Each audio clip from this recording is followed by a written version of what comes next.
There is one question that is extremely important, one might even say necessary, to ask a girl. After this, you will be able to predict her behavior effortlessly.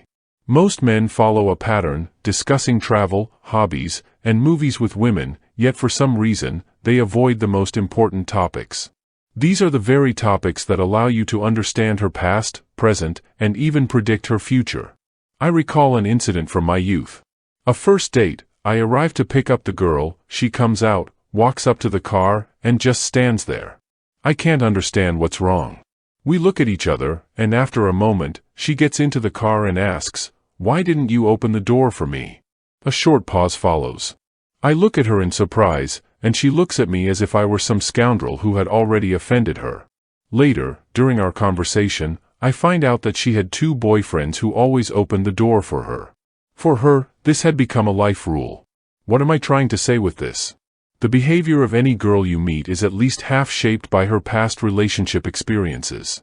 For example, if she invested a lot into a relationship but was abandoned, she will now be cautious.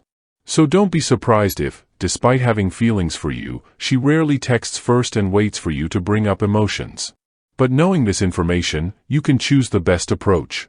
In such a situation, it's worth showing that her initiative has only positive effects and that you value exactly this kind of woman. There's also another scenario. A girl reacts sharply and negatively to any attempt at flirting. What does this mean? Good girls usually don't respond aggressively to flirting. They might calmly say, "It's too soon," or "Don't do that," while maintaining restraint. So it's a mistake to think that the stronger she pushes a man away, the more proper she is. More often than not, such behavior indicates that she previously agreed to fast, short-term relationships, but the experience turned out to be unpleasant. She was simply abandoned and felt humiliated and used. Now, when you try to flirt, it brings back memories of those moments when she was devalued. And then there's the case where a girl always replies to you but never texts first. Or she agrees to a date but acts cold and emotionless. How can this be explained? It's quite simple. She might be in love with a man she can't be with. Often, this is an ex who left her. Even if it happened a year and a half, or even 2 years ago, she still wants him but is forced to move on. That's why she starts new conversations, goes on dates, and builds relationships, but she doesn't have a strong desire for it.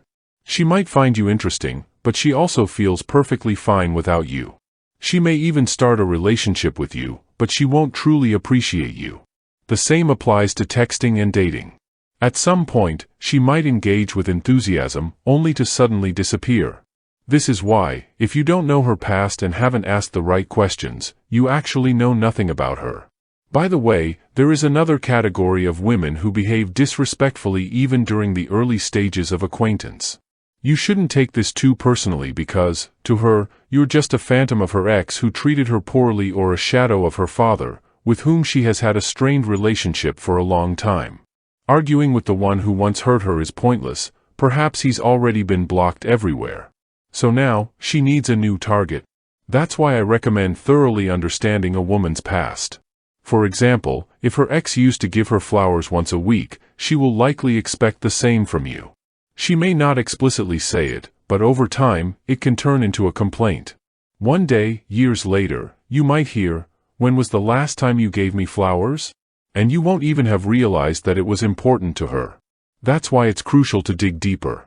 Most women will say they ended things on good terms with their ex, that they're grateful for the experience, that they've moved on and learned their lessons. But I think you understand that these words often don't reflect reality. On the other hand, if a woman categorically refuses to talk about her past, it's likely that something still emotionally affects her, and she doesn't want to discuss it. If you hear the phrase, "the past is in the past," it almost always means that it still influences her. How can you understand what kind of man she wants? It's very simple and works flawlessly. You just need to find out about her past relationships and the main flaws of her ex. If he abused alcohol, she will seek someone sober. If her ex was immature and lacked his own opinion, now she will seek a decisive man. If he was a good guy but too boring, this time she will want to fall for someone who knows how to have fun and bring emotions into her life. The most desirable traits are the ones that were missing in her previous partner.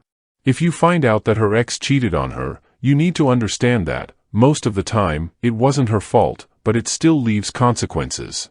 Logically, she knows that he was the one who betrayed her, not you, but on an emotional level, she may still perceive you through the lens of her past experience.